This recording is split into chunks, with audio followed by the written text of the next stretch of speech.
बालोदाबाजार हिंसा को लेकर लगातार सियासत गरमाई हुई है और एक के बाद एक जो आरोप प्रत्यारोप है वो नेताओं की तरफ से जो है वो आरोप प्रत्यारोप किए जा रहे हैं। इधर पूर्व मंत्री शिव डहरिया ने अब बीजेपी पर बड़ा आरोप लगा दिया है और बीजेपी सरकार की तुलना औरंगजेब से कर दी है।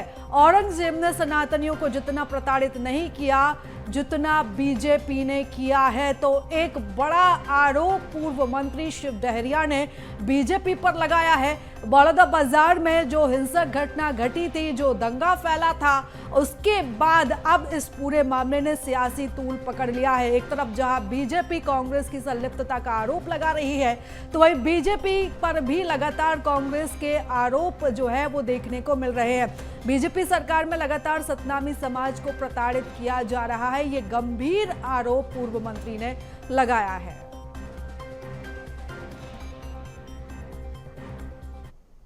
कि जो अपराधी थे उनको अरेस्ट किया गया था, वो जमानत लेके फरार हो चुके हैं। उस पर कोई कार्रवाई सरकार द्वारा नहीं की जा रही है और जानबूझकर ये सरकार की नाकामी है और खासकर सतनामी समाज के खिलाफ हमेशा भारतीय जनता पार्टी रहती है और इसीलिए उन लोगों ने कोई जांच कमेटी गठित नहीं की। समाज कई दिनों तक मांग करते रहा, कई महीनों तक मांग करते रहा, उनकी मांग नहीं सुनी गई। इसलिए इस तरह की घटनाएं हुई है कि जिस तरह से औरंगजेब ने सतनामियों को प्रताड़ित किया था, आज भारतीय जनता पार्टी की सरकार जो है औरंगजेब से भी आगे निकल गई सतनामियों को प्रताड़ित करने में। तो इधर शिव डहरिया के बार पर बीजेपी ने भी पलटवार कर दिया है। डिप्टी सीएम अरुण साहब ने बयान दिया कि हमेशा झूठी और बेबुनियाद बात करते हैं शिव डहरिया। बीजेपी सरकार ने सतनामी समाज का सम्मान बढ़ाने का काम किया है। देश में अंबेडकर के मान सम्मान को बढ़ाने का काम बीजेपी ने किया है। पिछले 5 सालों में सतनामियों के साथ क्या हुआ समाज जानता है। तो यहाँ पर जो है वो अरुण साहब की तरफ से आरोप को लेकर यह प्रत्यारोप लगाया गया है। जिस तरीके से पूर्व मंत्री ने गंभीर आरोप लगाए उसी को लेकर अब जो है अब बीजेपी ने भी पलटवार किया है और उन्होंने सारे जो आरोप है उनको बेबुनियाद बताया है। शिव कुमार डहरिया जी हमेशा झूठ और बेबुनियाद बात बोलते हैं। सतनामी समाज गुरु घासीदास बाबा के मान सम्मान और गौरव बढ़ाने का काम हमेशा भारतीय जनता पार्टी की सरकारों में भारतीय जनता पार्टी ने किया है और न केवल छत्तीसगढ़ में, देश में भी बाबा साहब भीमराव अंबेडकर के मान सम्मान और गौरव को बढ़ाने का काम हमेशा भारतीय जनता पार्टी ने किया है। डॉक्टर भीमराव अंबेडकर के साथ कांग्रेस पार्टी ने क्या किया पूरा देश जानता है। पिछले 5 सालों में किस प्रकार से सतनामी समाज के साथ ज्यादतियां हुई है, ये समाज के लोग बखूबी जानते हैं। शिव कुमार डहरिया जी का बयान बेबुनियाद और राजनीतिक बयान है। तो चलिए इस खबर पर ज्यादा जानकारी के साथ हमारी सहयोगी मोनिका हमारे साथ जुड़ चुकी है। मोनिका, इस पूरे मामले को लेकर सियासत अभी तूफान पर है। एक तरफ जहां पर कांग्रेस के ऊपर गंभीर आरोप लग रहे हैं, यहां तक कि कांग्रेस के ऊपर यह भी आरोप बीजेपी ने लगाया है कि कांग्रेस खुद इस दंगे में, इस हिंसा में शामिल थी, तो वही कांग्रेस भी लगातार हमले कर रही है बीजेपी पर। जी बिल्कुल, देखिए अब बलौदाबाजार घटनाक्रम को लेकर छत्तीसगढ़ में जो सियासत है वह लगातार अब तेज होती हुई नजर आ रही है। बलौदाबाजार का जहां एक और घटनाक्रम, जहां कलेक्टर परिसर में खड़ी सैकड़ों गाड़ियों को उपद्रवियों ने फूंक दिया और पूरा जो मामला था वह एक प्रमुख, एक जो विशेष समाज के प्रतीक चिन्ह को नुकसान पहुंचाए जाने को लेकर था, जिसके बाद लगातार जो एक समाज की ओर से जो बगावत है वह देखी जा रही है और इसके बाद लगातार छत्तीसगढ़ में सियासत भी तेज होती नजर आ रही है। भारतीय जनता पार्टी और सरकार की ओर से पहले इस पर जांच के निर्देश दिए गए, लेकिन समाज के लोगों ने नहीं माना और वहां पर जाकर तोड़फोड़, हंगामे और बहुत सारी चीजें जो वहां पर हुई, उसके बाद से लगातार जो है कांग्रेस पार्टी इस मुद्दे को लेकर लगातार प्रदेश सरकार पर हमलावर है।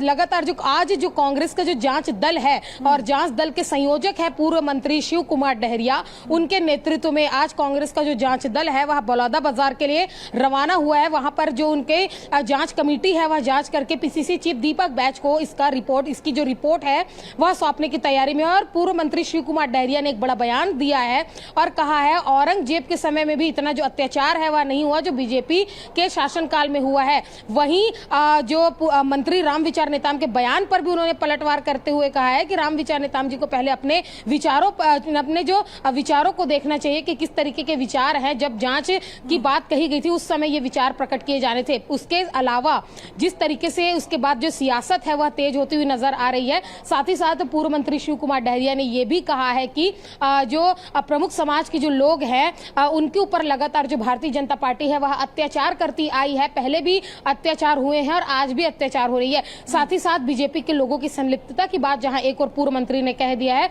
वहीं इस पर सरकार की ओर से उप मुख्यमंत्री अरुण साव का एक जो बड़ा बयान सामने आया है, उन्होंने निशाना साधते हुए ये कहा है कि अंबेडकर के जो जितने सम्मान है वह भारतीय जनता पार्टी ने किया है और जो प्रमुख समाज के लोगों के साथ क्या हुआ है वह कांग्रेस पार्टी के समय में हुआ है। तो बिल्कुल मोनिका, और जिस तरीके से हम लगातार वार पलटवार देख रहे हैं उसमें स्तर इतना ज्यादा बढ़ चुका है कि अब औरंगजेब से भी तुलना की जा रही है। जिस तरीके से पूर्व मंत्री ने औरंगजेब से तुलना कर दी है बीजेपी की, उधर बीजेपी भी इसी तरह के तीखे हमले कर रही है। लेकिन हम इन दोनों ही बयानों में एक चीज कॉमन देख रहे हैं कि चाहे बीजेपी हो चाहे कांग्रेस हो, दोनों ही दल इस समय शुभ चिंतक बनने की कोशिश कर रहे हैं सतनामी समाज की। आज बिल्कुल देखिए जो सतनामी समाज है एक बड़ा जो कह लीजिए एक बड़ा समाज है और इस समाज का जिस तरीके से अभी बलौदा बाजार में जो एक चेहरा जो बलौदा बाजार में जिस तरीके से जो चीजें निकलकर सामने आई, लगातार सतनामी समाज के जो लोग हैं वहां पर उनका जो एक आक्रामक मोड नजर आया। पहले भी उन्होंने इस पर जो बात की थी, वहां पर जांच की बात की गई थी, सरकार की ओर से जांच के लिए जो है आदेश भी जारी किए गए थे, लेकिन इससे वो संतुष्ट नहीं थे। उसके बाद कलेक्ट्रेट परिसर वहां पहुंचे हुए थे ज्ञापन देने के लिए कि उनके जो पवित्र स्तंभ है उस पर जो है वह नुकसान पहुंचाया गया है। साथ ही साथ अब कांग्रेस का यह कहना है और साथ ही साथ सतनामी समाज की ओर से भी जो बयान सामने आया है कि जितने लोगों की जो गिरफ्तारी की गई है वह है एक सही आरोपियों की इस पर गिरफ्तारी नहीं हुई है। हालांकि राज्य सरकार इस पर लगातार कह रही है कि लगभग 200 लोग जो है इस टारगेट में है। अभी 60 लोगों की गिरफ्तारी हो चुकी है, लगभग 80 लोगों को अभी गिरफ्तार करके रखा गया है और बाकी लोगों की जो शिनाख्त है वह सीसीटीवी फुटेज के आधार पर, वीडियो के आधार पर की जा रही है। लेकिन इसी बीच में समाज तो एक तरफ, लेकिन जिस तरीके से इस पर राजनीति तेज होती हुई नजर आ रही है, भारतीय जनता पार्टी और कांग्रेस लगातार इस समाज को लेकर और यहां बलौदा बाजार में हुए आंदोलन को लेकर लगातार एक दूसरे पर वार पलटवार कर रही है। वहीं कांग्रेस जो है वह जांच कमेटी का गठन कर देती है, जांच करने के लिए वहां पर पहुंच जाती है। भारतीय जनता पार्टी ने जांच के निर्देश दिए थे, लेकिन अभी जितने जो बैठकें हैं सीएम हाउस में वह लगातार चल रही है। समाज के लोगों से मिलने की जो चीजें जो है समाज के लोगों से लगातार मिल रही है। लेकिन सबसे बड़ा सवाल इस पर यह उठता है कि जब ये पूरा वाकया हुआ उस समय ये दोनों ही राजनीतिक दल और इन दोनों राजनीतिक दलों के जो प्रतिनिधि है वह क्या कर रहे थे? क्या सिर्फ जांच के आदेश दे देना काफी था? क्योंकि सतनामी समाज एक बड़ा वर्ग, एक बड़े वर्ग के साथ छत्तीसगढ़ में जिस तरीके से और उनके जो पवित्र स्तंभ को नुकसान पहुंचाए जाने का पूरा मामला था, लगातार संज्ञान में भी लाया जा रहा था, जांच की भी बात की जा रही थी। तो क्या प्रशासन और शासन इस चीज का इंतजार कर रहा था कि इस तरीके का वाकया हो? और क्या कांग्रेस पार्टी भी इस मुद्दे को भुनाने के लिए इंतजार कर रही थी कि अगर इस तरीके के जो आक्रामक मोड में अगर समाज उतरता है तो इस पर पूरी तरीके से राजनीति की जाए? तो एक और समाज अपने जो चीजों को लेकर लगातार आक्रामक मोड में है, लगातार उन्होंने आंदोलन किया, प्रदर्शन किया, इस पर गिरफ्तारियां हुई। वहीं एक जो मुद्दे को लेकर जो छत्तीसगढ़ में जो सियासी पारा है वह लगातार हाई होता हुआ नजर आ रहा है, जहां भारतीय जनता पार्टी लगातार एक और बैठकें कर रही है, लगातार समाज प्रमुखों से मिल रही है और शांति बनाए रखने की अपील है कर रही है। कुछ गिरफ्तारियां भी हुई है, लेकिन कांग्रेस पार्टी इस पर अभी भी असंतुष्ट नजर आ रही है। लगातार जो बयान है वह दिए जा रहे हैं, लगातार ये कहे जा रहे हैं कि अगर विभाग नहीं संभल रहे हैं तो विभाग से हट जाएं। साथ ही साथ लॉ एंड ऑर्डर को लेकर भी सवाल जो है वह लगातार खड़े किए जा रहे हैं। लेकिन इन सारी चीजों के बीच में जो एक समस्या है उसका निराकरण तो एक तरफ है, लेकिन जो राजनीति है छत्तीसगढ़ में वह अभी एक जो हाई वोल्टेज जो राजनीति कहा जाए वह छत्तीसगढ़ में देखने को मिल रहा है। तो देखने वाली बात होगी कि ये जो समस्या है कब तक सुलझ पाता है, कितने लोगों की शिनाख्त हो पाती है, कितने लोगों की इस मामले पर गिरफ्तारी हो पाती है और क्या समाज के लोग इससे संतुष्ट होते हैं। फिलहाल जांच कमेटी जो है कांग्रेस दल की वह आज बलौदाबाजार के लिए रवाना हुई है। बलौदाबाजार जाने से बिल्कुल पहले मोनिका, जिस तरीके से आपने इस पूरे घटनाक्रम की जानकारी दी है, लगातार सियासत का मुद्दा तो ये बना ही हुआ है क्योंकि छत्तीसगढ़ में संभवतः एक ऐसा पहला मामला है जिसमें किसी समाज के द्वारा इस तरीके का दंगा भड़काया गया हो, इस तरीके की घटना घटी हो। लेकिन अगर हम इस पूरे मसले पर बोले, राजनीति की तरह अगर हम बात करें, तो क्या समाज के जो मुख्य हैं या जो प्रतिनिधि कह सकते हैं उनकी तरफ से किसी तरह की कोई प्रतिक्रिया आई है? उनका क्या कुछ अब स्टेप इस पूरे मामले को लेकर?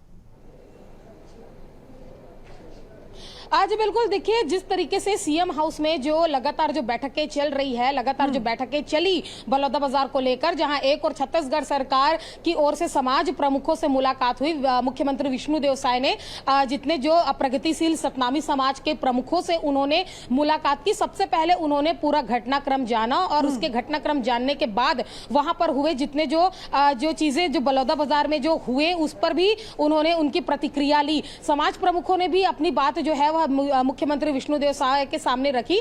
उनका भी ये कहना है कि जांच के आदेश जरूर दिए गए थे, लेकिन जांच में जिन लोगों की जो गिरफ्तारियां हुई थी वह बेबुनियाद थे। कुछ दूसरे राज्यों के लोगों की गिरफ्तारी की बात भी जो है वह इस पर सामने आई है। उनका सीधा सा यह कहना था सतनामी समाज के प्रमुखों का कि जो गिरफ्तारियां हुई है पहले इस पर जांच की जाए, गिरफ्तारी की जाए, उसके बाद उस पर कार्रवाई हो। लेकिन पुलिस ने जितने जो लोगों की गिरफ्तारी की थी और अब जब उपद्रव हो चुका, जब वहां पे तोड़फोड़ हो चुकी, जलकर पूरा कलेक्ट्रेट परिसर खाक हो चुका, तब ऐसे में किस आधार पर और किस चीजों को खंगालने का जो प्रयास है वह पुलिस प्रशासन कर रही है। फिलहाल इस मामले को लेकर जो एसपी और कलेक्टर बिल्कुल, यानी कि जिस तरीके से जांच प्रक्रिया को आगे बढ़ाया जा रहा है मोनिका, उससे सतनामी समाज कहीं ना कहीं संतुष्ट नहीं है, खुश नहीं है जिस तरीके से गिरफ्तारियां भी हुई हैं। हालांकि आप नजर बनाए रखिएगा, लगातार आपसे अपडेट्स हम लेते रहेंगे। फिलहाल बहुत धन्यवाद मोनिका तमाम जानकारी के लिए, चर्चा के लिए।